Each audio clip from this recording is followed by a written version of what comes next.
Welcome to the CoSuccess and Conversation series. Today I've got the pleasure of talking with Z, my colleague Z Ferreira, who I've worked with for many years, and we're talking about a topic that's very near and dear to us, which is the whole topic around trust. And Z, I did a post on LinkedIn a week or two ago where I was talking about the fundamental role that trust plays almost in anything important in your personal life or your work life. And yet at the same time, it seems so often that the role of trust is either underestimated or underappreciated. And I was wondering, is that something you found? And if so, what do you think maybe causes some of that from your experience? It's a bit like no one pays attention to the air we breathe. And I'm guessing if you're a fish, you probably don't much pay attention to the water you swim in until it's not longer there. The idea of trust, it's just something you almost assume is there. You go along, everything is beautiful. And then all of a sudden things happen and something triggers it, or there is a massive withdrawing of this trust energy, of this, and now you've got an issue. I don't trust that person, or I'm finding it difficult to assign someone a piece of work that is really critically important to me or to the team, because in the past, either they weren't reliable, they didn't follow through. And then, of course, there's those mega events that can happen in any relationship where it's a shattering event, where the vessel that holds the trust has literally been shattered. And moving forward, no one even knows what is it going to take to create a vessel that you can begin to make deposits again into the trust, into the trust battery, if you will. And there's little things that are begin to show up as evidence that you don't have it, or it's a depleted commodity. And that is, things begin to take way too long. You become very legalistic. Things slow down. Processes become super convoluted. Everybody's trying to figure out, we got to have a way on how to do this, and we got to do it step by step and so forth. A really high trust equation or a relationship, all of these things, you just flow. Stephen R. Covey's book, The Speed of Trust, and that equation, as you were saying, that he talked to is, as trust goes up, speed goes up and cost comes down. What are some of the issues that the leaders that you may be coaching often share or talk about? What's top of mind of them when the trust topic kind of comes up? What drives some of that? Little things can trigger, unhealthy conversations. They can trigger even defensiveness. They can trigger legalese. And we're seeing this especially nowadays with, this push by a lot of companies to bring everybody back into the workforce. Some of the relationships have been depleted of this trust, deposits, and there seems to be an adversarial tension where people are feeling like my needs, my family, my children, I haven't sorted all this out. And now there seems to be like the trust isn't there. In a high trust relationship, it is so easy, and it's almost people lead with the desire to seek to understand first. When trust gets depleted, it tends to be the other way around, because you're not understanding me, you're not listening to me. I had an interesting conversation just this last week where the person I was talking to, referring to somebody else that she has worked with for a long time, she said, I've got to be honest, I've seen her do this and I've seen her do that, and I'm my trust's gone down. I'm worried. And because I know them both, I was kind of going, well, when was the last time you actually had a good connection discussion with them versus a purely transactional, we're both in this meeting, Did you get that done? What are your people doing on this? You owe me that, I owe you this, whatever it might be. Just a very much executional business. And certainly what I've noticed is as everyone went to work from home, these transactional meetings have just eaten up the day.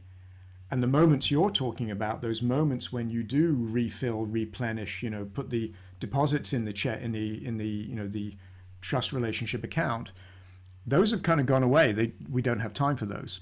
The stuff that happens on a fly in the hallway, in another meeting that was not related to this, checking in, it allows people to actually validate and almost tune in and align around the scope of work, around getting aligned on swim lanes, on who's really responsible for what. You got this, I got that, so forth.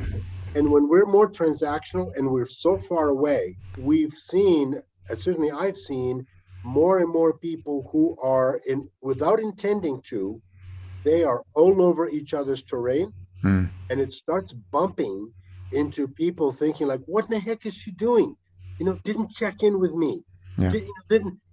I've already done that. You're sending messages that are contrary to the ones that I send out to everybody.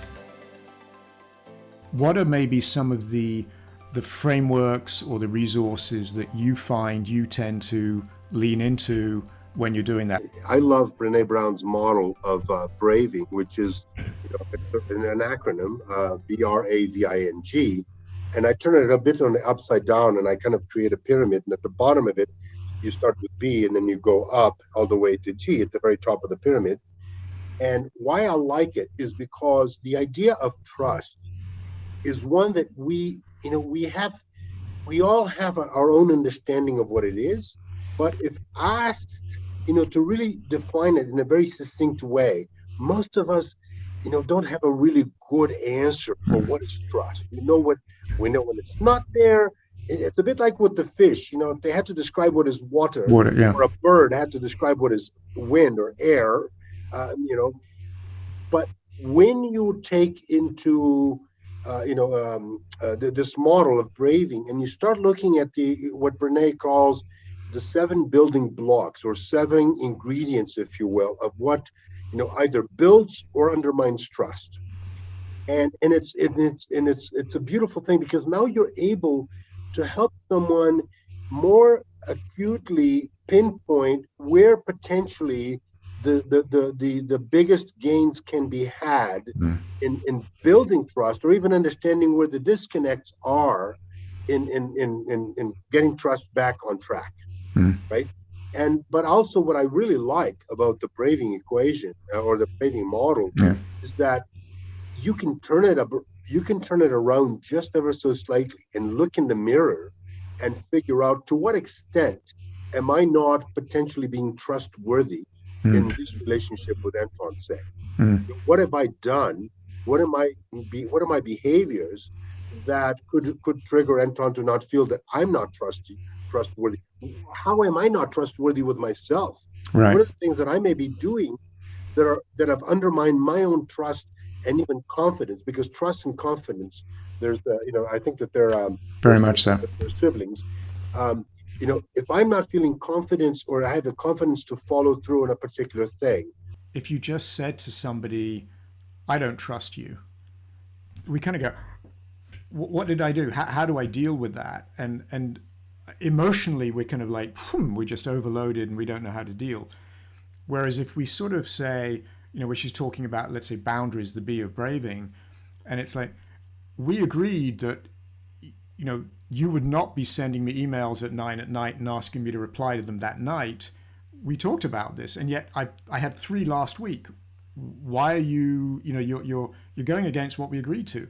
Now there's a much more specific and therefore more useful discussion where I can go, you're right. I did, and I just got caught up in the moment. I'm sorry, which is often a first step to sort of rebuilding the relationship. Right. How can we do that? The other one that is one of my favorites, and we use a lot, is the trust equation. And I genuinely don't know where it came from. It's not ours, but boy, do we use it a lot. And it's really this idea that trust equals credibility times intimacy over risk.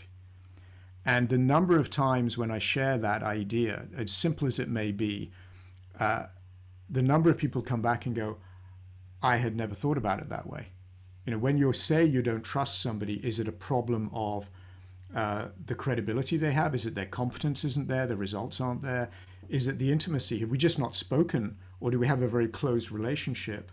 And what's the risk level? You know, if I know somebody and all we do is casually chat with them, but I don't really work with them, and all of a sudden I have this high risk project with them, it doesn't matter if I kind of get on with them. I've got to know a lot more. But the risk has gone, the trust drops because I don't know where I'm standing with them. And I think these ideas of what may play in there become very significant to help people get their mind around where that may play out. No, you're absolutely right. And I find, you know, going back to the trust equation that you were referencing, if we can actually break down each of those components of the equation to very specific actionable things. You know, so, you know, the frequency of how, you know, of how often you're interacting with someone, you know, does make a difference, and it plays into the equation. There's a specific place for that. In terms of, if you're expecting someone to have, you know, a high credible relationship with you on a field of which you know nothing about, and you don't have any confidence that they know anything about either, because I think I've heard you say, in terms of, you know, either brain surgery or flying an airplane, when you know this person has never been behind the wheel, you know, the controls of an airplane, you know, and so those kinds of things are really beautiful ways for us to have a language, a shared language that can help us identify where do we need to make changes or make deposits into the relationship, and without triggering defensiveness, without you know, alarm. Oh my God, he doesn't trust me. Yeah, I'm guaranteed that Anton does not trust me, that you don't trust me to fly, you know, a 747. Guess what? You're really wise to not fly a 747. You know, but you know, I trust you to pick sushi for me anytime, because there we go, because we've had plenty of times to do it. Right? Well, we could obviously go on a long time. It's a passionate topic for us, but I just want to thanks very much for taking the time today, Z. I appreciate that, and thanks everyone for listening.